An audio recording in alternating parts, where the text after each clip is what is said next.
Also covering that game for the Daily News Journal, the Junior Cub reporter for the Daily News Journal's the Prep Sports Department, Will Borthick, joins us on the Oak Restaurant Hotline. Will, you had a dandy there, didn't you? We had a real dandy here, Coach. I appreciate that sentiment. I like the Junior Cub. I'll carry that title. I'll wear that with pride. But no, it was exciting over here at Tomahawk Stadium tonight. I mean, Riverdale, pretty much from the opening kick, and I heard the WGNS guys talking there before you brought me on. But I mean, it was a game where I was impressed with Riverdale from the start. I think Siegel probably, if you ask them behind the closed doors, they would probably say they overlooked the Warriors a little bit tonight. And talking with Coach A-Lot after the game, I mean, he was proud of his guys. I think he even mentioned in pregame warm-ups that something was different, and he could tell going into the night that something was, they weren't horseplaying around. There was no cutting up. I think he knew this team had these capabilities. I don't know if he actually thought that they would, come to fruition like they did tonight, especially when you put a guy like Harrison Reed, 20 yards away, who's won the District 7 AAA Special Teams Player of the Year the last 2 years.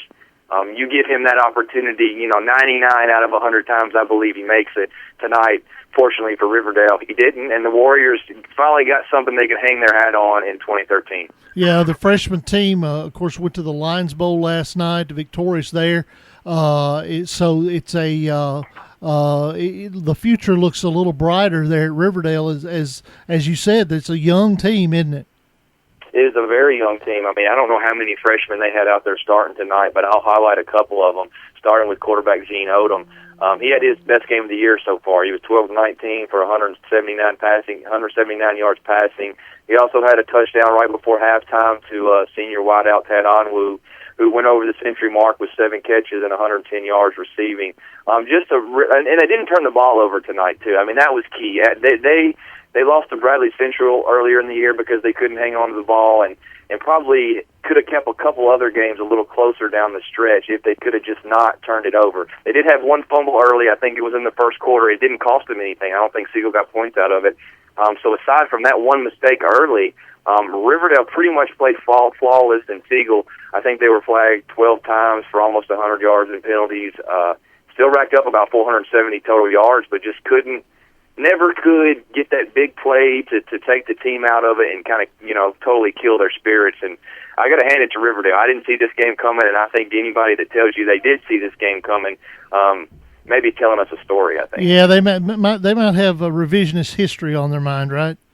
I think definitely so. I mean, I'm not going to say that the Riverdale faithful didn't think, that they had a chance to win. I think you go on the field every night thinking you have a chance to win. But, I mean, Siegel's a top 5 team in the state, and they got there for a reason. Their schedule's brutal, and they beat some really good teams. But you got to hand it to Riverdale and Coach A-Lot. A big win in Tomahawk Stadium for the Warriors tonight. All right, Will, we appreciate it as always. The Junior Cub reporter for the Daily News Journal Prep Sports, and we'll talk to you.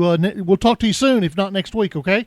All right, sounds good, Coach. Take care. All right, that is Will Borthick with the Daily News Journal. The scoreboard is complete. All the scores are final, and they're listed on our scoreboard at FridayNightThunder.com.